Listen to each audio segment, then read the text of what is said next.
Hi hello welcome back friends. दोस्तों तो आपके सीए में इंटर के एग्ज़ाम के लिए अभी करीब करीब 50 दिन के आसपास का टाइम बचा है। दिसंबर में जो अटेम्प्ट देने वाले हैं दोस्तों, उसके लिए मैं ये 50 दिन का है ना एक प्लान लेकर आया हूँ दोस्तों, स्पेशली आप लोगों के लिए। काफ़ी मतलब जिन लोगों की तैयारी नहीं हुई है दोस्तों, है ना, काफ़ी कम तैयारी हुई है और समझ में नहीं आ रहा कौन से चैप्टर पढ़े, कौन से चैप्टर ना पढ़े या कौन से चैप्टर छोड़ दे, है ना। क्या पढ़ के जाने से एटलीस्ट अपना है ना, ये जो 50 दिन में एटलीस्ट अपना जो पासिंग मार्क तो वैसे 40 है, लेकिन एटलीस्ट हमको 50 मार्क्स तो आ जाए। तो वो कौन से सारे चैप्टर है डिटेल में सब कुछ बताया विथ कौन से कहाँ आएंगे दोस्तों, एमसीक्यू में क्या आएंगे, थ्योरी में क्या आएंगे, प्रैक्टिकल क्वेश्चन किसके कितने आएंगे, सारा कुछ मैंने डिटेल में इस वीडियो में समझाया हूँ। 5-10 मिनट का वीडियो है दोस्तों, ध्यान से देखिए दोस्तों।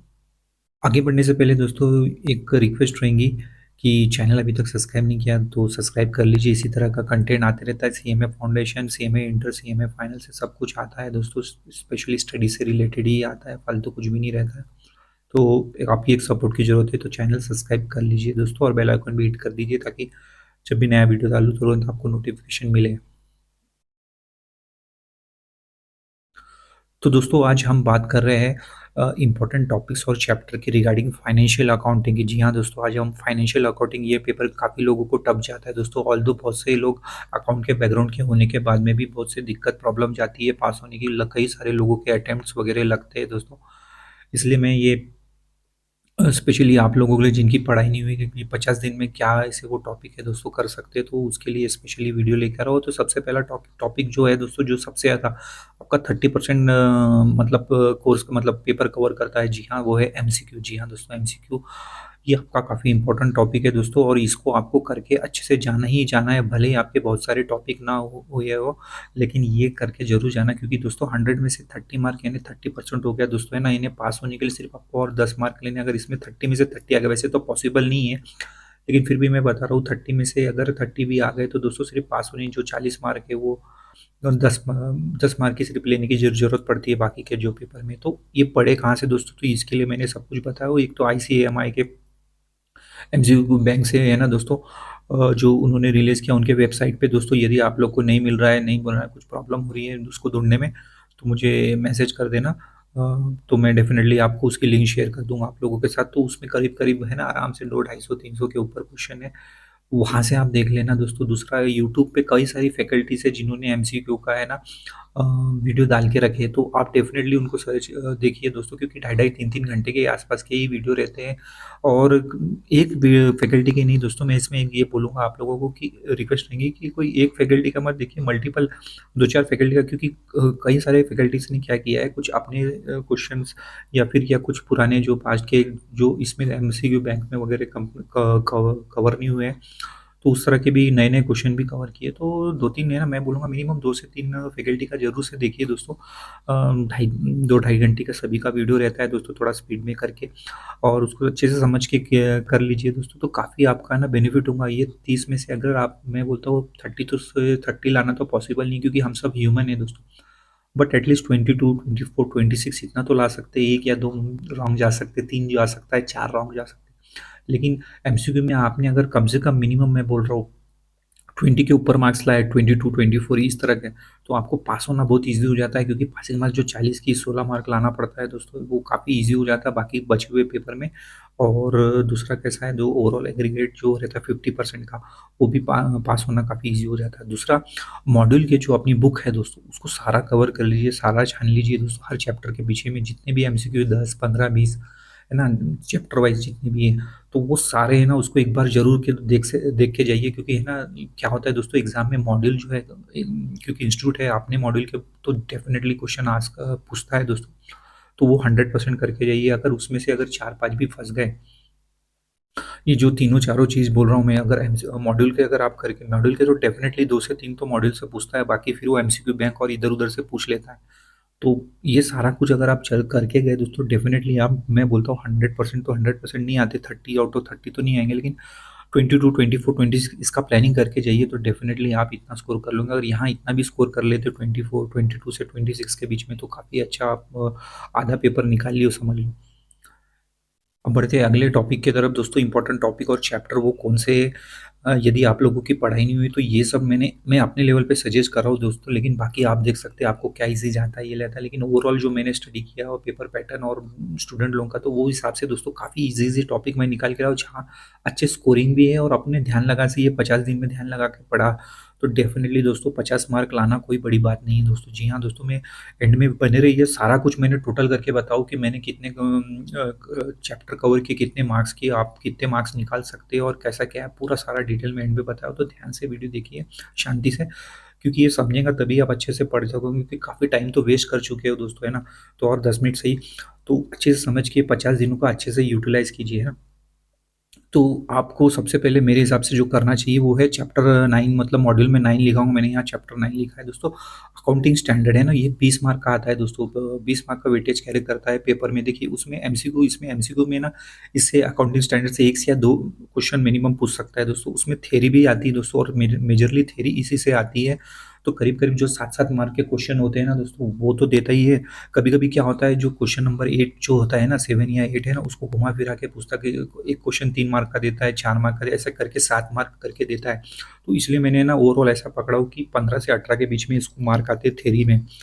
तो थ्योरी अच्छी से करके जाइए, पूरा कोई ज़्यादा अच्छे से बैठ के पढ़ेंगे दोस्तों, आपको 1 या 2 दिन में ये आराम से हो जाएगा। अकाउंटिंग स्टैंडर्ड कोई ज़्यादा लेंदी नहीं, ध्यान से इसके की पॉइंट कीवर्ड है ना दोस्तों, आराम से पढ़ लीजिए दोस्तों। और मैं बोलता हूँ, जैसे मैं प्रीवियस में भी बताया, 100 आउट ऑफ 100 तो हर इसमें पॉसिबल नहीं है, क्योंकि ह्यूमन है अपन। लेकिन एटलीस्ट कीवर्ड्स और अच्छे से उसको पढ़ के जाए और अपने लेवल पे भी लिख के आए दोस्तों, है ना। तो डेफिनेटली आपको मैं बोलता हूँ, तो 7 मार्क का क्वेश्चन है तो उसमें 4 तो मिलेंगे दोस्तों, है ना। तो वो अकॉर्डिंगली पढ़ के जाइए दोस्तों। उसके अलावा प्रैक्टिकल कभी कभी है ना, कुछ अकाउंटिंग स्टैंडर्ड के प्रैक्टिकल क्वेश्चन है तो वो भी पूछ लेता है, तो वो भी एक बार जरूर से देख के जाइए दोस्तों, क्योंकि लास्ट जो जून के अटैम्प्ट में भी आया था प्रैक्टिकल क्वेश्चन। तो ध्यान से वो करके जाइए, वो 3 से 4 मार्क के करीब पूछ लेता है। तो इस तरह का ये पैटर्न रहता है। तो मेरे अकॉर्डिंगली अकाउंटिंग स्टैंडर्ड काफ़ी ईजी और काफ़ी अच्छा निकाल के था। और मैंने लास्ट जो पेपर जून का काउंट किया था, वो 20 के ऊपर टोटल मार्क आ रहे थे। तो सोचिए कितना सारा क्वेश्चन इससे आया था। तो ये चैप्टर को आप हल्के में मत लीजिए, इसको प्रिपेयर कीजिए, क्योंकि बाकी सारे काफ़ी जो चैप्टर है लेंदी है, कैलकुलेशन है, आपको समझ में नहीं आती, कर नहीं पाते हो, कुछ गड़बड़ कर दोगे, है ना, कुछ वो भूल जाओगे, स्टेप्स भूल जाओगे। तो इसमें वो सब कोई प्रॉब्लम नहीं है दोस्तों। अकाउंटिंग स्टैंडर्ड स्ट्रेट सिंपल है, तो इसको अच्छे से करके जाइए। उसके बाद दूसरा जो बच्चों को है ना, मैं काफ़ी छोटे छोटे टॉपिक कवर कर रहा हूँ, क्योंकि समय ज़्यादा बचा नहीं है और कम समय में आप कैसा मैक्सिमम, जैसे कि मैं लिखा ही हूँ, डू मोर विथ लेस, है ना। तो कम में ज़्यादा कैसे करने का, तो वो मैं आपको ये आज लेके आया वीडियो। तो सेकंड जो चैप्टर है वो चैप्टर नंबर 1 है ना, जो मॉड्यूल का जो चैप्टर 1 है, उसमें आप जनरल एंट्री तो देख के जाइए, क्योंकि जनरल एंट्री से रिलेटेड है ना क्वेश्चंस आते ही है दोस्तों। और रेक्टिफिकेशन ऑफ एरर ये काफ़ी बार पूछता है दोस्तों, चैप्टर ये क्वेश्चन नंबर 2 में आता है। और साथ ही साथ ये एंडिंग में भी पूछता है क्वेश्चन नंबर 8 वगैरह में। तो वहाँ कैसा है, एंट्री के बारे में रिलेटेड आता है छोटे मोटे। तो ये काफ़ी इंपॉर्टेंट चैप्टर है, और इससे ना एमसीक्यू वगैरह भी काफ़ी पूछे जाते हैं। तो एमसीक्यू में कम से कम 2 से 3 या 1 से 2 तो मिनिमम आते ही है। लेकिन एमसीक्यू 2 से 3 स्टार्टिंग में जो रहता है दोस्तों, है ना। तो इसके जो थ्योरी है वो थोड़ा पढ़ के जाइए, क्योंकि वहाँ से एमसीक्यू वगैरह आ सकते हैं। थ्योरी भी पूछ सकता है दोस्तों। और जो प्रैक्टिकल क्वेश्चन है, जैसे ये जो रेक्टिफिकेशन ऑफ एरर है, 7-7 मार्क के आ जाते हैं, जनरल एंट्री से रिलेटेड आ जाते हैं। तो ऐसे अगर कभी इंस्टीट्यूट का है, कभी मूड हो गया तो 7-7 मार्क के 2 पूछ देगा, या फिर 1-2 क्वेश्चन एमसीक्यू में डाल देगा, एक 7 मार्क का क्वेश्चन इसमें डाल देगा, प्रैक्टिकल क्वेश्चन डाल देगा, है ना, रेक्टिफिकेशन ऑफ एरर का, और 1-2 मार्क का या 3 मार्क का ये जो थ्योरी में पूछ लेगा। तो ऐसा घुमा फिरा के इंस्टीट्यूट कैसे भी पूछ सकता है। तो इसलिए मैं आपको तीनों ही पैटर्न बता दिया कि कैसा इंस्टीट्यूट पूछ सकता है और कैसे आपको तैयारी करके जाना है। तो छोटा चैप्टर है, ये भी जल्दी कवर हो जाएगा, रेक्टिफिकेशन और एरर काफ़ी ईजी है, और जर्नल एंट्री। तो ये ध्यान से करके जाइए, ये चैप्टर इजी है, ये भी कम टाइम में हो जाएगा। होपफुली 50 दिन में तो आप ये जो चैप्टर्स बता रहा हूँ डेफिनेटली आप कवर कर लेंगे और अच्छा खासा मार्क निकाल सकते हैं। क्योंकि कई सारे बच्चे मैं डेफिनेटली जानता हूँ, उनकी पढ़ाई नहीं हुई है, काफ़ी अभी भी स्लो चल रहे हैं। और कोई कोई ऐसे भी बच्चे हैं जिनको कुछ चैप्टर समझ में ही नहीं आ रहे, वो है ना। तो वो उसी को लेके बैठे समझने के पीछे। तो अब मैं बोलता हूँ टाइम वेस्ट मत कीजिए। ये जो मैं आपके लिए हेल्प वीडियो बोल सकते हैं, इसको मैं लेकर आया हूँ, इसके बारे में थोड़ा सोचिए और ये सब चैप्टर कर लीजिए। एटलीस्ट पास होना क्या है, मेन इंटेंशन तो अपना पास होना है बच्चों, है ना। तो उसी की तरफ ध्यान दीजिए। इंपॉर्टेंट चैप्टर जो टॉपिक्स जो है वो है चैप्टर नंबर 3 फाइनल अकाउंट। जी हाँ दोस्तों, फाइनल अकाउंट में इसलिए बोल रहा हूँ दोस्तों, क्योंकि यदि आप लोगों की ये आप लोगों का चॉइस है, क्योंकि दो क्वेश्चन जो आते हैं, क्वेश्चन नंबर 4 और क्वेश्चन नंबर 5। एक तो 4 फाइनल अकाउंट से रिलेटेड रहता है और 5 जो है पार्टनरशिप से अकाउंट से रिलेटेड रहता है। तो दोनों भी क्वेश्चन आते वो है 14-14 मार्क के आते हैं। तो मैं इसलिए बोल रहा हूँ कि आप दोनों में से एक चूज़ कर सकते हैं जिसको जो ईज़ी गिरता है, लेकिन मैंने अपने लेवल पे फाइनल अकाउंट बताया क्योंकि फाइनल अकाउंट काफ़ी ईज़ी है। वही account trading and profit and loss account और बैलेंस शीट वगैरह बताना पड़ता है। ज़्यादा कुछ ये इतना पार्टनरशिप जैसा एडजस्टमेंट नहीं है ना, गुडविल कैलकुलेशन, रेशो का वो कैलकुलेशन, वो सब इतना नहीं है यहाँ पे। तो थोड़ा-सा इसके ऊपर मेहनत कीजिए। मैं ये नहीं बोल रहा कि आप 14 में से 14 ला लो, लेकिन आप प्रॉपर्ली जो है ना अकाउंट्स वगैरह बना लेते हो, step by step procedure. Answer definitely wrong हो सकता है आपको, लेकिन स्टेप बाय स्टेप फॉलो करें तो दोस्तों स्टेप मार्किंग तो मिलती है। बोलता हूँ 14 में से आपको 10 भी मिले इसमें से, तो अच्छा खासा स्कोरिंग कर सकते हो आप, है ना? तो उस लेवल से आप तैयारी कीजिए, है ना? तो देखिए इसमें क्या है, एमसीक्यू में भी इससे रिलेटेड, ये चैप्टर से रिलेटेड 1 से 2 क्वेश्चन आ सकते हैं। प्रैक्टिकल का तो मैं जैसे बताया, एक बड़ा क्वेश्चन आता है 14 मार्क का, वो भी क्वेश्चन नंबर 4 होता है, ये फिक्स्ड है।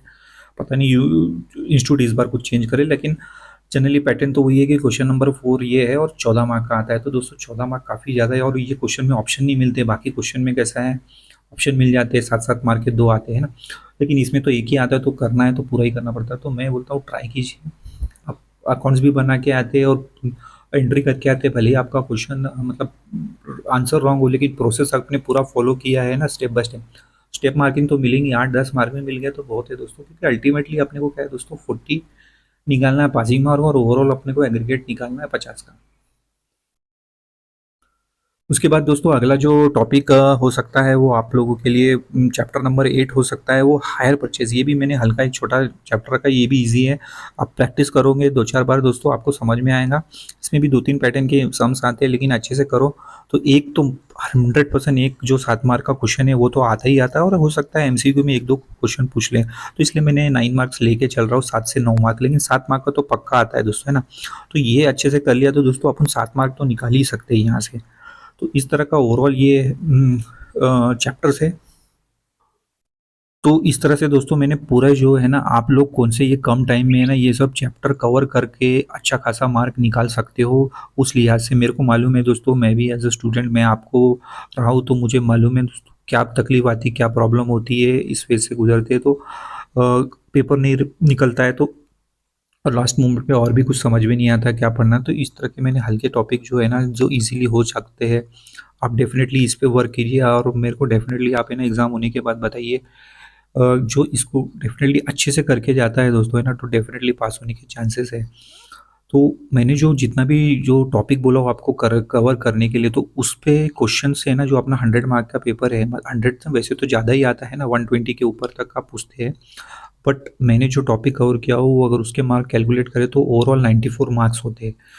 तो और टॉपिक मैंने जो आप लोग को बताया वो 5 टॉपिक है। सोचिए दोस्तों, 5 टॉपिक के बेस पे आप 94 मार्क्स तक का कवर कर रहे हो, और उसमें से अपना टारगेट क्या है दोस्तों, सिर्फ 50 मार्क निकालना है। तो क्या आप 94 में से इतना भी नहीं है कि 50 मार्क निकाल नहीं सकते दोस्तों? यानी कि मैं 100 में से 100 लाने नहीं बोल रहा हूँ, उसका 94 का लगभग लगभग 50% है ना, 48 टू 50% मार्क बोल सकते हैं ये 50 मार्क को। तो इतना तो अपन कर ही सकते हैं। इतने दिन से इतनी पढ़ाई नहीं की है, तो दोस्तों फिर 50 दिन में तो इतना तो पाँच पाँच टॉपिक तो कवर कर सकते हैं दोस्तों, है ना? तो ये थे दोस्तों टॉपिक जो आप लोग को ये 50 दिनों में कवर करके जा सकते हैं, और जिसमें आप अच्छा खासा स्कोरिंग निकाल के मिनिमम एटलीस्ट जो है ना, जिनके पेपर नहीं निकल रहे वो पास तो हो सकते हैं, और जिनकी पढ़ाई नहीं हो रही है वो इस बारे में सोच सकते हैं। और ऐसा आशा करता हूँ, उम्मीद करता हूँ दोस्तों मैं कि आपको ये डेफिनेटली हेल्पफुल होगा, और यदि आप फॉलो करेंगे तो डेफिनेटली जब दिसंबर 25 का एग्ज़ाम देंगे तो डेफिनेटली आप फ्लाइंग कलर से पास होगी, ऐसे मैं उम्मीद करता हूँ दोस्तों। तो ऑल द बेस्ट आपके दिसंबर 25 एग्ज़ाम के लिए दोस्तों। और भी कुछ पूछना हो, जानना हो, मुझे कमेंट कर देना, मैं डेफिनेटली रिप्लाई कर दूंगा। और जाने से पहले एक रिक्वेस्ट रहेंगी दोस्तों, चैनल सब्सक्राइब नहीं किया है, सब्सक्राइब कर लीजिए दोस्तों। आपकी सपोर्ट हेल्प की ज़रूरत है, ताकि इसी तरह का कंटेंट आप लोगों के लिए लाता रहूँ मैं।